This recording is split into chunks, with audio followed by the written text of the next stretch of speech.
The streets of Dhaka echoed to chants of "Hang the killers" today, as tens of thousands protested at the clothing factory building that collapsed.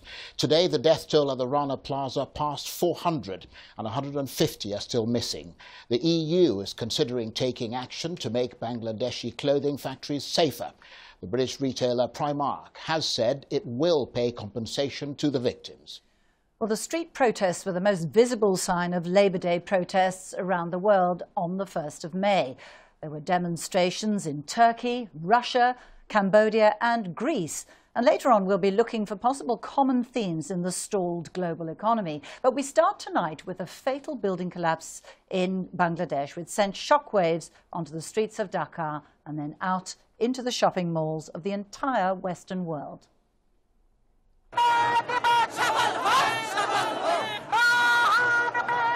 Several thousand protesters marched through the Bangladeshi capital calling for justice after the collapse of a garment factory complex left hundreds dead.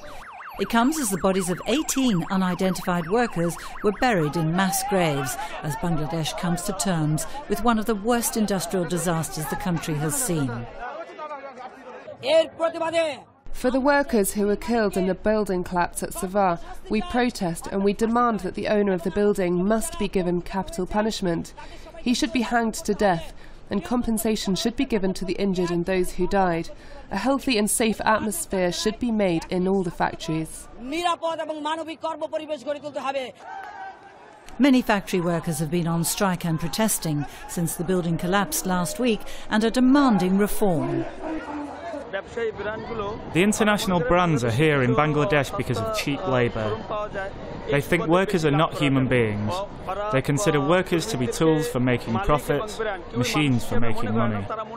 Had the international brands stuck to their social responsibilities before placing orders from a factory, and had they tightened their monitoring procedures, this type of accident could have been avoided. British retailer Primark and Canada's Loblaw have said that they will compensate the families of garment workers killed while making their clothes. And the EU is considering trade action against Bangladesh in a bid to encourage improvements in working conditions in the country. Canada has also said it will make changes to trade guidelines in response to last week's deadly collapse.